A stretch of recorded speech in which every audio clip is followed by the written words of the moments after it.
जय श्री राधे। पूज्य श्री सद्गुरुदेव भगवान के चरणों में प्रणाम। पूज्य श्री सेठ जय दयाल गोयनका जी कहते हैं, भगवान के नाम का जप यदि निम्नलिखित 5 बातों को याद रखते हुए किया जाए तो बहुत शीघ्र लाभ दे सकता है। पहला, जिस प्रकार कोई कुलटा स्त्री किसी पर पुरुष के प्रेम को छिपाकर उसका चिंतन करती हुई घर का कामकाज करती है, उसी प्रकार गुप्त भाव से भगवान नाम का जप करना चाहिए। दूसरा, जप करते समय भगवान नाम के प्रति अत्यधिक आदर का भाव रखना चाहिए। जो नाम जप मनोयोग के साथ किया जाता है उसी में आदर का भाव समझा जाता है, अन्यथा वह बिना मन के की हुई सेवा संध्या आदि की तरह तिरस्कार पूर्वक ही होता है। भगवान के प्रभाव को न जानना भी उनका तिरस्कार करना ही है। इसी प्रकार भगवान नाम का प्रभाव जाने बिना जप करना एक प्रकार से उसका तिरस्कार करना ही है। यद्यपि तिरस्कार पूर्वक किए जाने वाले नाम जप से भी हानि नहीं होती, परंतु लाभ थोड़ा कम होता है।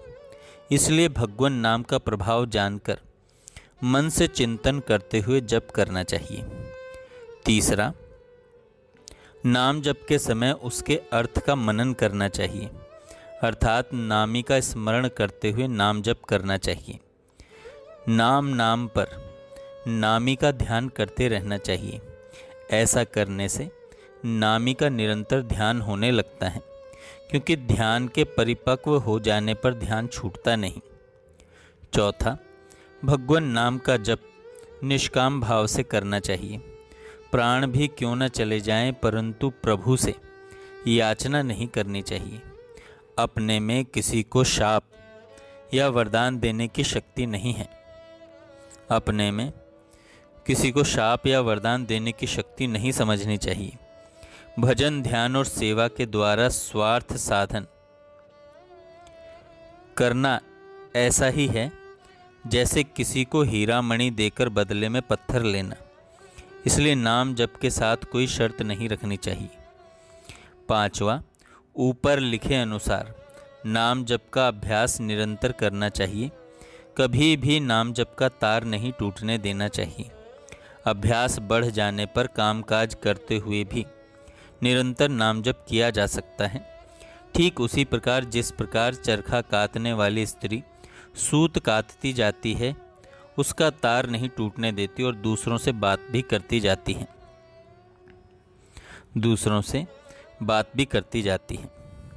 जब पाप बहुत अधिक बढ़ जाता है तब भगवान स्वयं अवतार लेकर पृथ्वी का भार हल्का करते हैं और धर्म की स्थापना करते हैं। इन दिनों कलयुग का प्रभाव विशेष रूप से फैल गया है, इसलिए भक्तों को भगवान की प्रेरणा होती है कि समय को सुधारना चाहिए। ऐसा अवसर पाकर भी जो अपने उद्धार का प्रयत्न नहीं करेंगे वे मंद बुद्धि समझे जाएंगे तथा जन्म मरण के चक्कर से छूट नहीं सकेंगे। भगवान का भक्त इच्छा करे तो वह अकेला ही हजारों मनुष्यों का उद्धार कर सकता है। जैसे एक धर्मात्मा पुरुष हजारों मनुष्यों के सहित डूबती हुई नौका को पार लगाना चाहे तो लगा सकता है। भक्त राज प्रहलाद पर प्रसन्न होकर भगवान ने जब उन्हें वर मांगने को कहा तो उन्होंने सबके उद्धार के लिए प्रार्थना की। सबका उद्धार न होने पर भी उनके द्वारा हजारों आदमियों का उद्धार अवश्य हुआ। अतः कटिबद्ध होकर विश्वास के साथ भक्ति साधन में लग जाना चाहिए। जय श्री राधे।